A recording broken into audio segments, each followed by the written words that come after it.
Shalom, selamat datang di program Baca Alkitab Setiap Hari oleh GBI Jelambar Timur bersama saya, Willis.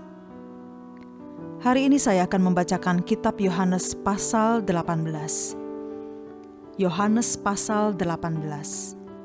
Yesus ditangkap. Setelah Yesus mengatakan semuanya itu, keluarlah ia dari situ bersama-sama dengan murid-muridnya, dan mereka pergi ke seberang sungai Kidron. Di situ ada suatu taman, dan ia masuk ke taman itu bersama-sama dengan murid-muridnya. Yudas yang mengkhianati Yesus tahu juga tempat itu, karena Yesus sering berkumpul di situ dengan murid-muridnya. Maka datanglah Yudas juga ke situ dengan sepasukan prajurit dan penjaga-penjaga bait Allah yang disuruh oleh imam-imam kepala dan orang-orang Farisi, lengkap dengan lentera, suluh, dan senjata.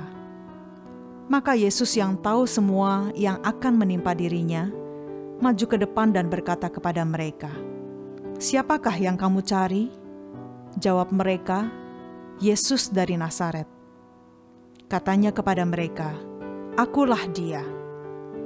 Yudas yang mengkhianati dia berdiri juga di situ bersama-sama mereka. Ketika ia berkata kepada mereka, "Akulah dia," mundurlah mereka dan jatuh ke tanah. Maka ia bertanya pula, "Siapakah yang kamu cari?" Jawab mereka, "Yesus dari Nazaret." Jawab Yesus, "Telah kukatakan kepadamu, akulah dia. Jika aku yang kamu cari, biarkanlah mereka ini pergi." Demikian hendaknya supaya genaplah firman yang telah dikatakannya, "Dari mereka yang engkau serahkan kepadaku, tidak seorang pun yang kubiarkan binasa." Lalu Simon Petrus yang membawa pedang, menghunus pedang itu, menetakannya kepada hamba imam besar dan memutuskan telinga kanannya. Nama hamba itu Malkus. Kata Yesus kepada Petrus, "Sarungkan pedangmu itu. Bukankah aku harus minum cawan yang diberikan Bapa kepadaku?" Yesus di hadapan Hanas, Petrus menyangkal Yesus. Maka pasukan prajurit serta perwiranya dan penjaga-penjaga yang disuruh orang Yahudi itu menangkap Yesus dan membelenggu dia. Lalu mereka membawanya mula-mula kepada Hanas, karena Hanas adalah mertua Kayafas yang pada tahun itu menjadi imam besar. Dan Kayafaslah yang telah menasihatkan orang-orang Yahudi, adalah lebih berguna jika satu orang mati untuk seluruh bangsa. Simon Petrus dan seorang murid lain mengikuti Yesus. Murid itu mengenal imam besar dan ia masuk bersama-sama dengan Yesus ke halaman istana imam besar, tetapi Petrus tinggal di luar dekat pintu. Maka murid lain tadi yang mengenal imam besar kembali keluar, bercakap-cakap dengan perempuan penjaga pintu, lalu membawa Petrus masuk. Maka kata hamba perempuan penjaga pintu kepada Petrus, "Bukankah engkau juga murid orang itu?" Jawab Petrus, "Bukan."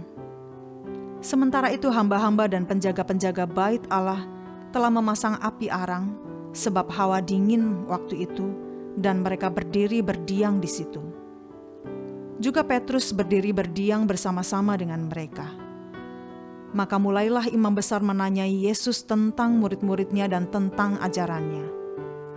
Jawab Yesus kepadanya, "Aku berbicara terus terang kepada dunia.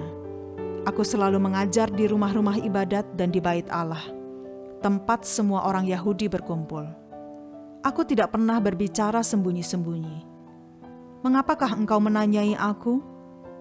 Tanyailah mereka yang telah mendengar apa yang kukatakan kepada mereka. Sungguh, mereka tahu apa yang telah kukatakan."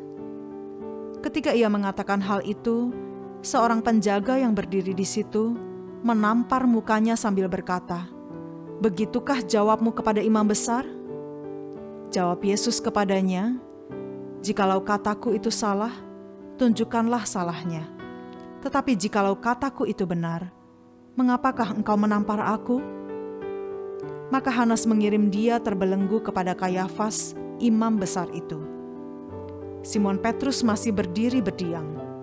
Kata orang-orang di situ kepadanya, "Bukankah engkau juga seorang muridnya?" Ia menyangkalnya, katanya, "Bukan."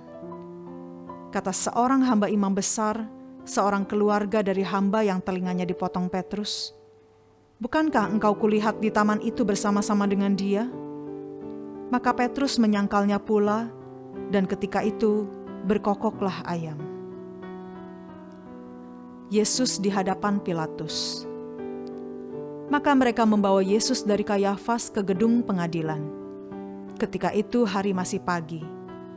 Mereka sendiri tidak masuk ke gedung pengadilan itu, supaya jangan menajiskan diri, sebab mereka hendak makan Paskah. Sebab itu Pilatus keluar mendapatkan mereka dan berkata, "Apakah tuduhan kamu terhadap orang ini?" Jawab mereka kepadanya, "Jikalau ia bukan seorang penjahat, kami tidak menyerahkannya kepadamu." Kata Pilatus kepada mereka, "Ambillah dia dan hakimilah dia menurut hukum Tauratmu." Kata orang-orang Yahudi itu, "Kami tidak diperbolehkan membunuh seseorang." Demikian hendaknya supaya genaplah firman Yesus yang dikatakannya untuk menyatakan bagaimana caranya ia akan mati. Maka kembalilah Pilatus ke dalam gedung pengadilan, lalu memanggil Yesus dan bertanya kepadanya, "Engkau inikah raja orang Yahudi?" Jawab Yesus, "Apakah engkau katakan hal itu dari hatimu sendiri, atau adakah orang lain yang mengatakannya kepadamu tentang aku?" Kata Pilatus, "Apakah aku seorang Yahudi? Bangsamu sendiri dan imam-imam kepala yang telah menyerahkan engkau kepadaku, apakah yang telah engkau perbuat?" Jawab Yesus, "Kerajaanku bukan dari dunia ini. Jika kerajaanku dari dunia ini, pasti hamba-hambaku telah melawan, supaya aku jangan diserahkan kepada orang Yahudi, akan tetapi kerajaanku bukan dari sini." Maka kata Pilatus kepadanya, "Jadi engkau adalah raja?" Jawab Yesus, "Engkau mengatakan bahwa aku adalah raja. Untuk itulah aku lahir, dan untuk itulah aku datang ke dalam dunia ini, supaya aku memberi kesaksian tentang kebenaran. Setiap orang yang berasal dari kebenaran mendengarkan suaraku." Yesus dihukum mati. Kata Pilatus kepadanya, "Apakah kebenaran itu?" Sesudah mengatakan demikian, keluarlah Pilatus lagi mendapatkan orang-orang Yahudi dan berkata kepada mereka, "Aku tidak mendapati kesalahan apapun padanya. Tetapi pada kamu ada kebiasaan, bahwa pada Paskah aku membebaskan seorang bagimu. Maukah kamu supaya aku membebaskan raja orang Yahudi bagimu?" Mereka berteriak pula, "Jangan dia, melainkan Barabas." Barabas adalah seorang penyamun. Tuhan Yesus, terima kasih atas penebusan dan pengorbanan-Mu bagi kami, orang yang berdosa. Kami mau hidup sesuai dengan kehendak-Mu. Di dalam nama Tuhan Yesus Kristus, kami bersyukur. Amin.